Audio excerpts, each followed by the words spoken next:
नमस्कार, आप देख रहे हैं educationbeats.com और मैं हूं आपके साथ अनन्या मिश्रा। शिक्षक एक व्यक्ति को कुशल नागरिक बनाता है। शिक्षा की वजह से व्यक्ति में आत्मविश्वास का संचार होता है। तो आज हमारे साथ मौजूद हैं बीकेटी अमानीगंज में स्थित पूर्व माध्यमिक विद्यालय के प्रधानाध्यापक विनय कुमार द्विवेदी जी। विनय जी, आपका बहुत-बहुत स्वागत है हमारे मंच एजुकेशन बीट्स पर। नमस्कार। विनय जी, मैं आपसे जानना चाहूंगी कि जब आपने एक शिक्षक के तौर पर शुरुआत करी, तो आपने सबसे पहले क्या बदलाव लाने की कोशिश की? मैडम, हमने जो है कोशिश ये की कि छात्रों की संख्या को सबसे ज़्यादा बढ़ाया जाए। लगातार बच्चों की छात्र संख्या जो है विद्यालयों में गिर रही थी। हुँ, तो हमने ये कोशिश की कि विद्यालय को रोचक और अच्छा रुचिपूर्ण वातावरण बनाने के लिए विद्यालय का सौंदर्यीकरण, विद्यालय के अंदर उन चीज़ों को लाया जाए जो बच्चे ज़्यादा पसंद करते हैं। उनकी रुचि के अनुसार और विद्यालय के समय सारणी के अनुसार दोनों को मिक्स करके हमने पढ़ाने की कोशिश की है। अच्छा। तो आपने 1989 में आपको जो है पहला स्कूल मिला था जहाँ पर आप जो है बतौर टीचर वहाँ पर आप गए थे। तो आपको जो विद्यालय में जो कुछ एक होता नहीं है कि लोगों से दिक्कतों का सामना करना पड़ता है, कभी बच्चे नहीं आते तो कभी पेरेंट्स को समझाना पड़ता है, तो आपने इन सारी दिक्कतों का सामना कैसे करा? जी, जब मैं मेरी प्रथम नियुक्ति थी 15 फरवरी 89 है। जी। मैं जब वहाँ पे गया, हुँ। तो वहाँ की स्थिति सन 89 में दूसरी थी जी, मैडम। अब जो है स्थितियाँ बहुत बदल गई हैं। बिल्कुल। पहले की परिस्थिति और आज की परिस्थिति में बहुत बड़ा फ़र्क है। हुँ। तब जो है बच्चे बहुत माते थे। जी। आज बच्चे हमारे बहुत सिंसियर हैं, काफ़ी अभिभावकों का सहयोग मिलता है और हमारे शासन के द्वारा जी। हम लोगों को बहुत कुछ प्राप्त कराया गया है। हुँ। जैसे यूनिफ़ॉर्म, ड्रेस, जूता-चप्पल, उनको किताबें, हर प्रकार की सहूलियत जो है अब शासन के द्वारा दी जा रही है। इस कारण से बच्चों की जो उपस्थिति है, वो पहले की अपेक्षा अब ज़्यादा है हुँ। और काफ़ी भरसा खेल-कूद के भी तमाम सारे आइटम आ गए हैं। हुँ, हुँ, इस हुँ। कारण से बच्चों की रुचि विद्यालय के अंदर बहुत ही बढ़ गई है। अच्छा, तो आपने कहा कि जैसे खेल-कूद के बहुत सारी चीज़ें जो हैं आ गई हैं, तो आपके विद्यालय में बच्चों के शारीरिक और मानसिक विकास के लिए किस तरह की एक्टिविटी करवाई जाती हैं? हमारे यहाँ मैडम जब सुबह प्रार्थना होती है, जी। प्रार्थना जब होती है सुबह, हुँ। तो उस टाइम हम थोड़ा बहुत योगा का काम कराते हैं। जी। योगा का काम कराते हैं और उसके बाद क्लासेस शुरू होते हैं। जब खेलने का समय आता है, तो हुँ। हमारे यहाँ विद्यालय में खेल सामग्री है, जो शासन द्वारा उपलब्ध कराई गई है और वो हम बच्चों को देते हैं। बच्चे उनको खेलते हैं और एक अच्छा माहौल बना करके वो क्लास में फिर पढ़ने के लिए जाते हैं। बिल्कुल, बिल्कुल। अच्छा, तो विनय जी, मैं आपसे जानना चाहूँगी कि ऐसा कुछ भी माना जाता है कि सरकारी स्कूलों के बच्चों में अनुशासन की बड़ी कमी पाई जाती है। तो आप इस बात से कितना सहमत हैं? मैडम, हम इस बात से सहमत नहीं हैं कि यहाँ पर अनुशासन की कमी है, जी। क्योंकि मैं खुद एक अध्यापक हूँ, मैं भी एक प्राथमिक विद्यालय का पढ़ा हुआ विद्यार्थी हूँ। जी। मैंने इस चीज़ को सोचा है और अब मैं देख रहा हूँ शासन का निरंतर प्रयास ऐसा हो गया है हुँ। कि प्राइवेट स्कूल बराबर होए जा रहे हैं सरकारी स्कूल। बिल्कुल, बिल्कुल। सबसे बड़ा सहयोग जो है शासन ने इतना ज़्यादा कर दिया है कि अब सरकारी स्कूल, प्राइवेट स्कूल में समानता मतलब अंतर समझना भी मुश्किल हो जाएगा कुछ दिन बाद। हुँ, हुँ। अब बच्चे जो है अभिभावक भी ध्यान देते हैं और बच्चे के जो मास्टर साहब हैं, जो वहाँ की अध्यापिकाएँ हैं, हुँ। काफ़ी रुचि लेकर के बच्चों का ध्यान दे रही हैं। बिल्कुल, बिल्कुल, सही बात है। तो आप जो है सरक आपने बोला कि जो है कुछ दिनों में जो प्राइवेट स्कूलों और सरकारी स्कूलों में जो भिन्नता है, जो अंतर है, वो ख़त्म हो जाएगा। तो आप सरकारी स्कूलों की ये जो बदलती हुई तस्वीरें हैं, टीचर्स इतना अच्छा काम कर रहे हैं, बच्चे पढ़ने में इतने अच्छे हैं, बच्चे एक्टिविटी में हर एक चीज़ में बच्चे भी निकल कर आ रहे हैं सामने। तो इस बदलती हुई सकारात्मक तस्वीर के बारे में आप क्या कहना चाहेंगे?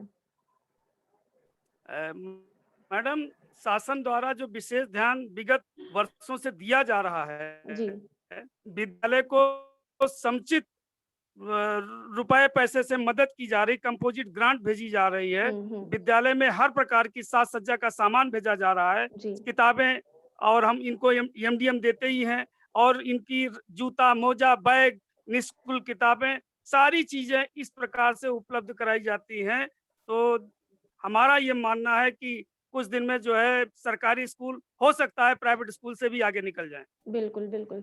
तो ये बताइए विनय जी कि बच्चे ज़्यादा से ज़्यादा संख्या में स्कूल आएँ, इसके लिए आपने जो है क्या प्रयास किए हैं? व्यक्तिगत तौर पर आपने क्या प्रयास किए हैं? हम व्यक्तिगत, हमने जो है अपने, हमारे यहाँ विद्यालय प्रबंधन समिति है मैडम, हम वहाँ पर जो है बैठ के समिति में इसका प्रस्ताव रखते हैं, हुँ, और जो बच्चे नहीं आते हैं उनके बारे में एक सूची बनाते हैं, जी। जा करके उनके घरों को, हुँ, उनके अभिभावकों से संपर्क करते हैं कि आपका बच्चा इतने दिन से नहीं आ रहा, आखिर कारण क्या है। हुँ, उस कारण का पता लगा करके, इससे ये बात होती है कि अभिभावक भी खुश होता है, वो भी खुश होता है कि हमारे दरवाजे पर गुरुजी आए हैं, हुँ, हमको विद्यालय भेजना चाहिए। तो बिल्कुल, वो एक अपनी इज्जत इज्जत को जो है बढ़ाने के लिए विद्यालय भेज देता है।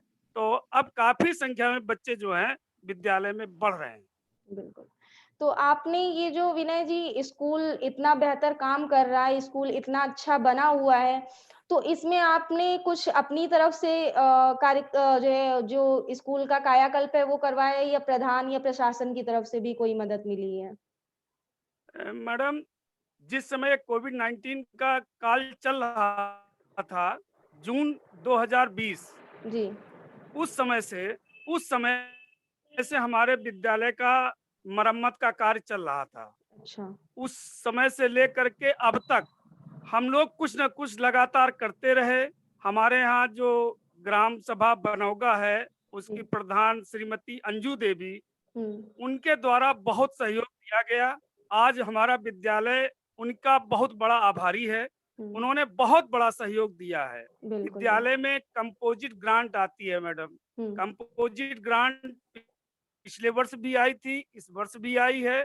हमने विद्युतीकरण का जो कार्य है कंपोजिट ग्रांट से करवाया है। हुँ, केवल एक कार्य, दूसरा कार्य हैंड वॉश यूनिट, हुँ। जो है मैडम, हमने कंपोजिट ग्रांट से कराई है।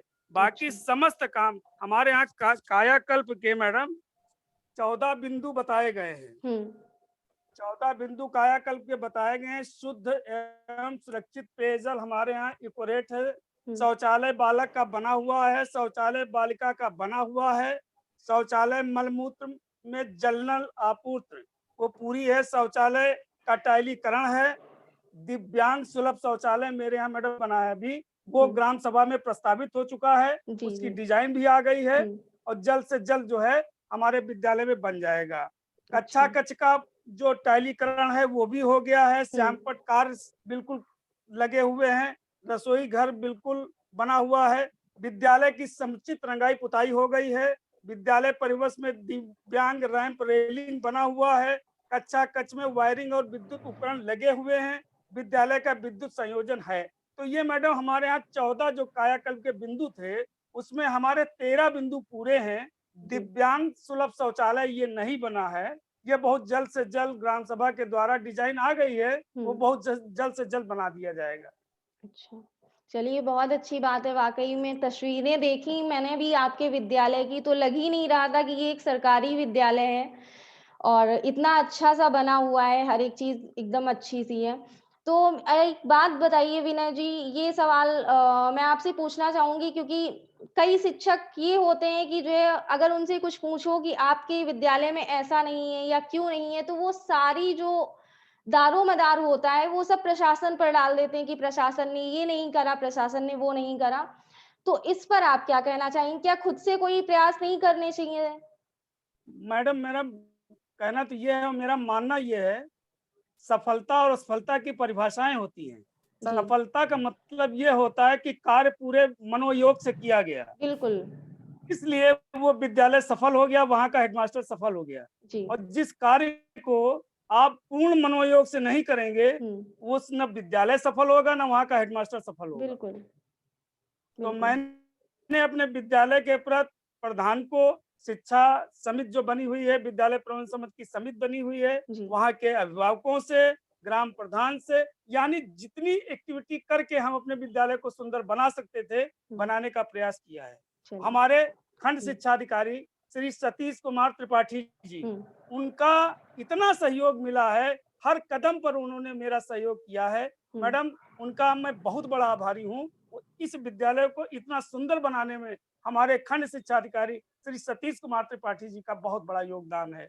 हमारे क्षेत्र के जो 5 एआरपी हैं, हुँ, उनका भी सहयोग है, समय समय पर आकर के हमको प्रोत्साहन करना और मार्गदर्शन देना, इससे हम और सफल हुए हैं। हमारे जो एआरपी श्री अनुराग सिंह राठौर, श्री जी, ज्ञानेन्द्र त्रिपाठी, श्री आशुतोष मिश्रा, श्रीमती नंदिनी राठौर और श्रीमती नीतू सैनी, हमारे पांचों एआरपी बहुत सुंदर कार्य कर रहे हैं मैडम, जी। जिसके द्वारा हमारा ये ब्लॉक और हमारा ये विद्यालय बहुत ही प्रगति की तरफ बढ़ रहा है। चलिए, बहुत अच्छी बात है कि सभी सहयोग कर रहे हैं, जिसकी वजह से विद्यालय इतना अच्छा काम कर रहा है।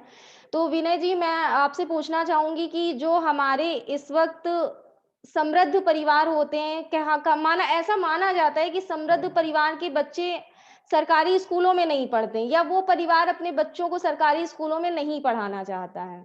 तो इसके पीछे क्या बड़ा कारण है और इस पर आप क्या कहना चाहेंगे? अ, हमारे यहाँ अब चूंकि मैं जिस विद्यालय में पढ़ाता हूँ, जी। उस विद्यालय में समस्त जातियों के बच्चे आते हैं। हुँ, समस्त छोटे भी घराने के बच्चे भी आते हैं, समृद्ध परिवार के भी बच्चे आते हैं। हमको ईश्वर द्वारा ये आशीर्वाद प्राप्त है जी। कि हम उनकी जो भावनाएं हैं, हुँ, उनके जो कार्य हैं, मतलब सही अच्छी तरीके से करते हैं। तो हमारे बिल्कुल। यहाँ कमजोर से परिवार के भी बच्चे पढ़ने आते हैं और ऊपर जो समृद्ध परिवार के भी बच्चे हैं वो पढ़ने आते हैं। चलिए, बहुत अच्छी बात है, आप इतना अच्छा काम कर रहे हैं, इसी वजह से सभी आ रहे हैं विद्यालय में। तो विनय जी, मैं जी जी एक जी। आखिरी सवाल आपसे और पूछना चाहूँगी, जो हमारे जो स्टूडेंट्स हैं या जो स्टूडेंट्स के पेरेंट्स हैं, जो हमारा ये जो है कार्यक्रम देख रहे हैं और आपको सुन रहे हैं, आप उनको क्या मैसेज देना चाहेंगे? हम चाहेंगे कि सर्वप्रथम समस्त अभिभावकों को जी, कि वो अपने छात्रों को, अपने बच्चों को ये प्रतिदिन अवश्य पता लगावें कि हमारा बच्चा विद्यालय गया है कि नहीं गया है। जी, बच्चा विद्यालय गया है तो वहाँ होमवर्क में क्या दिया गया है, शाम को लौटे तो उसकी कॉपी को जरूर चेक करें बिल्कुल। और उससे ये जरूर पूछें कि तुम्हारे सर जी ने क्या पढ़ाया है। अगर बच्चे से आप लगातार उससे ताल्लुक रखेंगे, शाम को उससे पूछेंगे, तो हुँ, बच्चा ये समझेगा कि विद्यालय में भी गुरुजी पढ़ाते हैं और शाम को पिताजी भी हमसे सारी चीजें पूछते हैं। तो जी, लगातार उसकी एक जुड़ाव बना रहेगा। बिल्कुल, बिल्कुल। इससे बच्चा जो है प्रतिदिन स्कूल भी जाएगा और उसकी रुचि भी बढ़ेगी। तो सबसे चलिए, बड़ा संदेश तो हम अपने अभिभावकों को देना चाहते हैं। जी, अगर आप चाहेंगे तो विद्यालय अति सुंदर होगा। सबसे बड़ी कड़ी आप हैं। विद्यालय बिल्कुल। का प्रधानाध्यापक या वहाँ का स्टाफ आपके बच्चे की प्रतीक्षा कर रहा है। बस आप भेजें, वो तो पढ़ाने के लिए बैठे ही हुए हैं। बिल्कुल, बिल्कुल। बिल्कुल सही कह रहे हैं, टीचर का काम ही होता है बच्चों का भविष्य सँवारना और वो भला इस काम से जी, जी। कैसे पीछे हटेंगे। चलिए विनय जी, जी, जी, आपका जी। बहुत-बहुत धन्यवाद हमारे साथ जुड़ने के लिए। आप लगातार ऐसे ही बेहतर काम करते रहें और बच्चों के भविष्य को सँवारते रहें। मैं एजुकेशन बीट्स की तरफ से आपको यही शुभकामनाएँ देती हूँ। ख़ैर, हम आपसे फिर धन्यवाद, धन्यवाद। मिलेंगे शिक्षा के कर्मवीर की अगली कड़ी में किसी नई शख्सियत के साथ। तब तक के लिए देखते रहिए एजुकेशन बीट्स। नमस्कार। नमस्कार।